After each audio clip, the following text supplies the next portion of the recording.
Magandang hapon po sa lahat. Tayo nagbabalik dito sa ating YouTube channel. Ayan, muntik kong channel. Ayan, Samuel Soriano TV 29 para mag-discuss ulit ng another coins. Ayan. At ito ay ating hilig, pangulikta ng barya. Kaya ho tayo nandito lang siseli ng kanilang mga alaga ang presyo po ng ating mga coins. Ayan, magandang hapon po sa lahat ng ating mga kolektor at mga numismatis po dyan. Magandang hapon po sa lahat and God bless. Magpapasalamat lamang tayo sa ating mga subscriber. Ayan, maraming salamat po sa lahat ng aking mga subscriber dyan. Thank you so much sa inyong lahat. Thank you po sa pagsuporta dito sa aking YouTube channel. Ayan, God bless po sa inyong lahat. Ayan, yung mga silent viewers naman natin dyan ay maraming salamat po. Maraming salamat din po sa pagsuporta dito sa aking munting channel. Ayan po. Maraming salamat din po sa mga nanonood doon sa ating FB page, Samuel Soriano. Lahat po na nakapalo doon sa aking FB page ay maraming salamat po. Lalong-lalo na po yung mga nagse-send ng star sa akin dyan. Thank you so much sa inyong lahat. Ayan, and God bless po. Ayan, sa pagsuporta sa aking FB page. Yun naman po, hindi pa po nakapag-subscribe dito sa aking YouTube channel. Anyayahan ko lang sana kayo at malaking tulong na po kasi o bagay para lumago naman ang ating YouTube channel. Ayan, baka pwede naman pakipindot ang ating subscribe button, like and share para ma-update ko kayo sa mga latest ko pang gagawin mga video po. Meron naman tayong pag-uusapang barya guys at ito po ay barya po ng Cheese Republic kung tawagin nila world coins.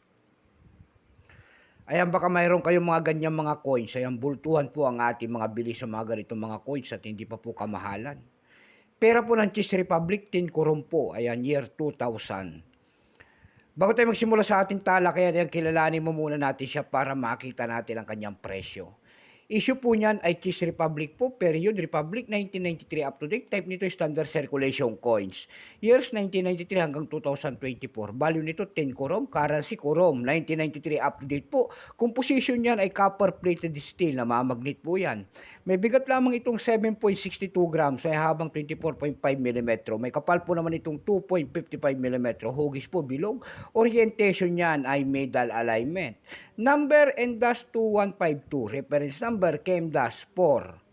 Ito pong year 2000, ito po ay 99%. Kung ilang piraso naman ang ginawa ng Cheese Republic sa barya na hawak natin, ito po ay 10,132,700 piraso po. Ayan. May presyo po to doon sa ating numista.com. Binigyan na po ng presyo ng ating mga kolektor na ginoong numista. Yung kanyang verified ay 39, extra pa 39, almost uncirculated 39. Ang circulated po nito ay nagkakahalaga po ng 76 pesos. Dumako naman tayo sa kanyang presyo. Ayan. Doon sa ating eb.com, mayroon tayo nakita nagbebenta nito ng $12.93. Nasundan po ito ng $10.99. Yung pinakamalit po na bintahan doon ay $8.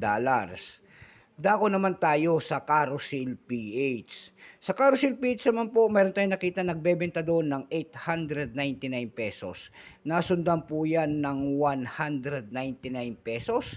Ayan lamang po ang ating may babahaging kanyang presyo. Keep safe po sa lahat and God bless.